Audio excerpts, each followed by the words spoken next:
কমিশনের কমিটি সঙ্গে বলেছে বাংলাদেশে আল কায়েদার একটা ঘাঁটি করবার চেষ্টা চলছে। আপনারা বিষয়টা কিভাবে দেখছেন? আসলে কারা রিপোর্ট দিয়েছে আমি এখনো পড়িনি সেই রিপোর্ট। সিকিউরিটি কাউন্সিল আমি শুনেছি, সেটা পড়িনি। ওখানে হয়তো কিছু অবজারভেশন দিতে পারে, আমি না দেখে বলতে পারবো না। আমরা এগুলো আমলে নিচ্ছি না, রিপোর্টও এখনো পড়িনি।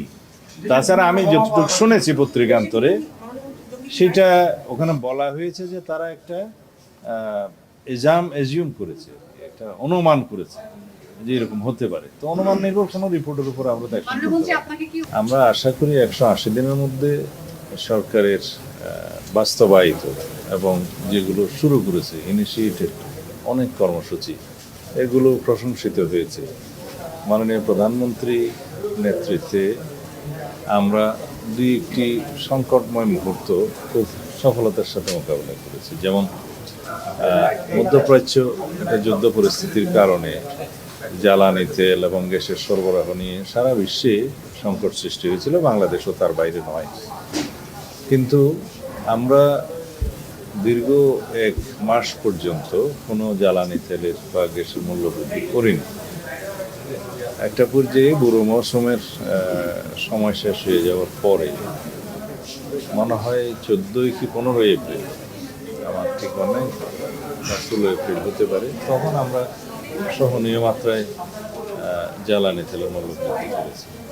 বুড়ো মৌসুমে কৃষকদের কথা চিন্তা করেই তিনি সেই সিদ্ধান্তটা নিয়েছিলেন যে সেই সময় পর্যন্ত কোনো জ্বালানি মূল্য বৃদ্ধি করা হয়নি। যদিও ওই সময়ে সারা বিশ্বে আমাদের পার্শ্ববর্তী দেশও অনেক দেশেই জ্বালানি তেলের মূল্য প্রায় দ্বিগুণ হয়ে গিয়েছে।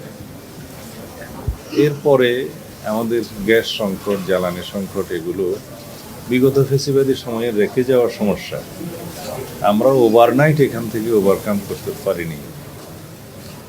তো এখন এই সমস্তগুলো সাকসেসফুলি আমরা মোকাবিলার চেষ্টা করছি এবং ভবিষ্যতে যাতে জ্বালানি নিরাপত্তা রাখা যায়, জ্বালানি তেলের সরবরাহ ঠিক রাখা যায় এবং আমরা মজুদ রাখতে পারি একটা সার্টেন সময়সীমা পর্যন্ত, সেই পরিকল্পনা আমরা নিচ্ছি।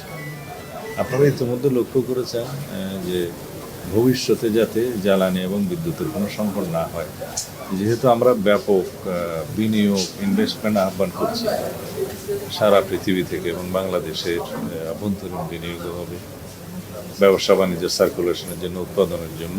জ্বালানি এবং তেলের সরবরাহটা, প্রাইমারি এনার্জি, এটা গুরুত্বপূর্ণ ভূমিকা রাখে। সেই জন্যই আমরা পরিকল্পনাগুলো নিচ্ছি। আপনারা এটা প্রতিনিয়তই জানতে পারছেন।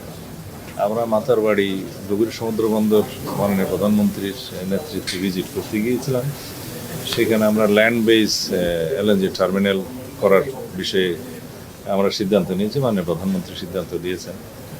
এবং নিশ্চয়ই আপনারা জেনেছেন ইতিমধ্যে আরেকটি এফএসআরও স্টাবলিশ করার জন্য এই মহেশখালী একটা সার্টেন জায়গায় সিলেকশনের জন্য জরিপ চলছে এবং সিদ্ধান্ত হয়েছে এখানে G2G ভিত্তিতে আরও একটি এফএসআরও, 2টা এফএসআরও নির্মাণ করা হবে।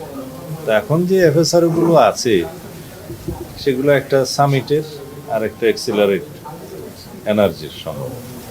তো এগুলো মাঝে মধ্যে বিভিন্নভাবে যান্ত্রিক ত্রুটি দেখা দেয় বা বিভিন্ন রকম সমস্যা দেখা দিলে সরবরাহ বিঘ্নিত হয়। তো যে সমস্যায় আমরা পড়েছি, এছাড়া গ্যাসের যে আমদানি নির্ভরতা বিগত ফেসিবাদী সরকারের সময় সৃষ্টি হয়ে গেছিল, এখান থেকে আমরা বেরিয়ে আসার জন্য দেশের অভ্যন্তরে এবং অনশোরে গ্যাসের অনুসন্ধান কার্য শুরু হয়েছে। তাতে করে আগামী কয়েক বছরের মধ্যে আশা করা যায় ইনশাআল্লাহ আমরা আমাদের নিজস্ব সম্পদেই এই গ্যাসের সমস্যাটা সমাধান করতে পারব।